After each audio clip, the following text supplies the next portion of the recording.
আসসালামু আলাইকুম। কেন বিক্রি করে দিলাম কোয়েল পাখি? যে কারণে 50টা পাখি রেখে দিলাম এবং খামারে নতুন কি আসতেছে সম্পূর্ণ বিষয় নিয়ে আলোচনা করব ইনশাআল্লাহ। 50টা পাখির জন্য খুব বেশি জায়গার প্রয়োজন হয় না, যার ফলে চিন্তা করলাম এখানেই 50টা পাখি রাখা যাবে। আর আপনারা যদি মুরগিটাকে লক্ষ্য করেন তাহলে দেখতে পারবেন ভিন্ন জাতের মুরগি।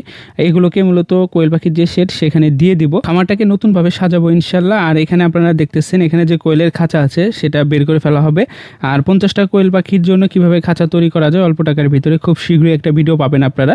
অর্থাৎ সরাসরি আপনাদেরকে দেখাবো কিভাবে একটা খাঁচা তৈরি করা যায় 50টা কোয়েল পাখির জন্য, তাও আবার অল্প টাকার ভিতরে। যাই হোক, যে কারণে মূলত কোয়েল পাখিগুলো বিক্রি করে দিলাম সেটা হলো আসলে এখান থেকে মলগুলো দূরে ফেলা আমার জন্য খুবই কষ্টদায়ক হয়ে যায়। যাদের জন্য পর্যাপ্ত জায়গা রয়েছে তারা চাইলে বড় পরিসরে কোয়েলের খামার করতে পারেন। কোয়েলের খামারে কিন্তু একটা সমস্যা আছে, সেটা হলো দুর্গন্ধটা অনেকটা বেশি হয়। আমার সাথে যদি একমত হয়ে থাকেন আপনারা অবশ্যই কমেন্ট বক্সে কমেন্ট করে জানাতে পারেন। আর দুর্গন্ধ এড়াতে ঘন ঘন লিটারগুলো পরিষ্কার করতে আমার খুবই সমস্যা হয়ে যেত, যার ফলে আসলে কোয়েল পাখিগুলো সেল করে দেওয়া। আর 50টা পাখি মূলত রাখলাম এই কারণে, পারিবারিক ডিমের চাহিদা পূরণের জন্য মূলত রেখে দিলাম 50টা পাখি। চাইলে আপনারাও রেখে দিতে পারেন বা নতুন করে শুরু করতে পারেন।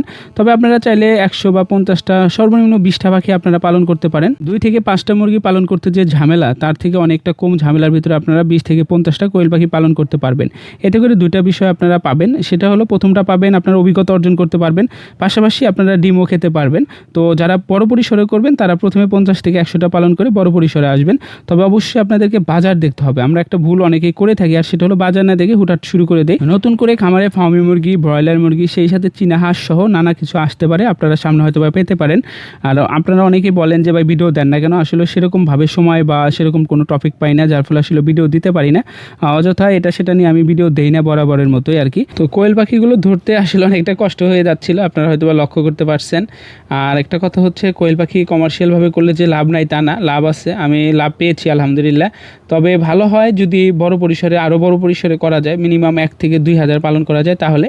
কারণ একটা ডিমের ভিতরে 30 থেকে 50 পয়সা লাভ করলে হয়ে যায়। সেক্ষেত্রে 100 পাখি বা 500 পাখি পালন করে কতটাই লাভ করা যায়। তো তার জন্য বলবো আপনারা যদি করেন প্রথমে অভিজ্ঞতা অর্জন করে পরবর্তীতে 1-2 হাজার আপনারা পালন করতে পারেন। তো আপনারা অনেকেই দেখলেন যে কোয়েল পাখির উপরে যে পশমগুলো সেগুলো কিন্তু নাই, এতে কোনো সমস্যা নেই। আসলে 1 থেকে 2 মাস পালন করার পরই দেখা যাচ্ছে যে পাখির পালকগুলো উঠে যায়। এখানে একটা সুবিধা হয়, সেটা হলো মলগুলো ওইভাবে পরিষ্কার করতে হয় না, সেই সাথে অতিরিক্ত লিটারেরও প্রয়োজন হয় না। যে পরিমাণ গরম পড়েছে লিটার অটোমেটিক শুকে যায়।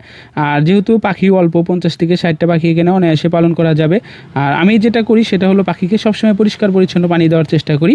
পরিষ্কার পানি অবশ্যই মুরগি বলেন, যে পানিকেই বলেন না কেন, সুস্থ রাখতে সহায়তা করে। আর খাবারটা এই মুহূর্তে দিব না, খাবারটা কিছুক্ষণ পর দিব। দেখেন পাখি কতটা আনন্দ করতেছে, কারণ ওই লিটারে কিন্তু পাখি এই পর্যন্ত পাইনি, যেহেতু খাঁচায় শুরু থেকে পালন করে আসতেছি আলহামদুলিল্লাহ। আর খাঁচাতে যেরকম পাখি সুস্থ থাকে লিটারেও থাকে, যদি অল্প পরিসরে করা যায়, কিন্তু বড় জায়গা দিতে হবে। লিটারে যখন পালন করবেন তখন অবশ্যই বড় জায়গা দেওয়ার চেষ্টা করবেন। কোয়েল পাখি, মুরগি, সেই সাথে হাঁস নিয়ে কাজ করবেন ইনশাল্লাহ। আশা করি আপনারা সমস্ত বিষয় নিয়ে আপডেট পাবেন। সেই সাথে মাছ চাষ করে কীভাবে লাভবান হওয়া যায় সম্পূর্ণ বিষয় নিয়ে আলোচনা করবো আপনাদের সাথে। আশা করি এরকম ভিডিও পেতে চ্যানেলটা অবশ্যই সাবস্ক্রাইব করে রাখবেন। ভালো থাকবেন।